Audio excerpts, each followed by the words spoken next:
Lit. Alam niyo po ba kung ano to? Ayan o. Lit. Lit-lit.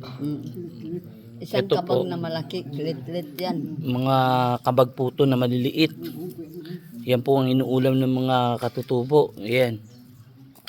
Sa mga liblib na kabundukan po, dito sa atin sa Pilipinas, may ilang mga katutubo na ang pamumuhay ay kung ano pa rin yung pamumuhay na namana nila nung araw.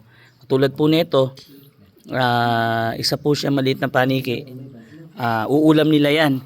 At tapos, ang panggamot nila sa mga sakit-sakit, dito na rin po sila kumukuha ng mga gamot sa gubat sa kabundukan. Katulad ng mga hika, ang gamot nila ibon na maliliit, mga inakay.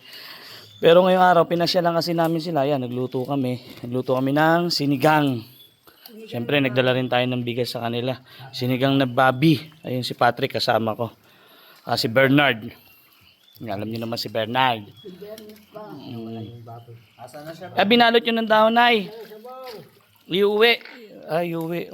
Binalot ng dahon ni Nanay. Ang gagawin po dyan, sasabawan na. Ilagay sa bulok. Nay, ba't di ka pa kumain? Hindi ka kumakain ng baboy? Bakit? Bakit? Ako, hindi kakain ng baboy. Nakakamatay ng kapatid ko na naputol ito. Kakain ng baboy? Kaya hindi ako kumain baboy.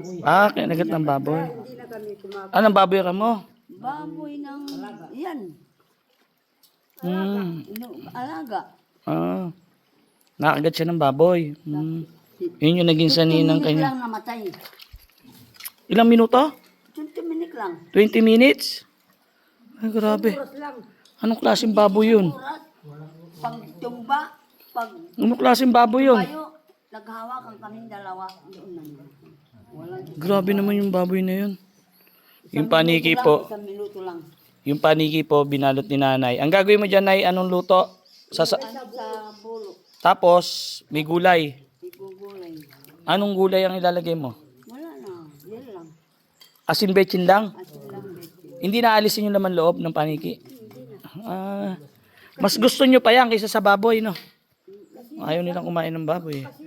Natin natin kumakain na. Pero sila ayaw lang kumain ng baboy. Yung kuweba raw po na pinagkunan ng paniki na yan, mula rito, maglalakad daw po ng 2 oras. Dito yung magiging daan. Hindi 2 oras. Dito rin namin nakuha yung... maghapon? Umalis silang mga alas 9. Ay ngayon hanggang umuwi na sila. Hindi pa. 3 oras yata. Yung lakad. Mabagal, lumakad. Ani pa, sagana sa ulam, brad. Dahil karni sa gitna. Alas 10 lang umalis sila. Dito rin namin nakuha yung parang ng bayoneta.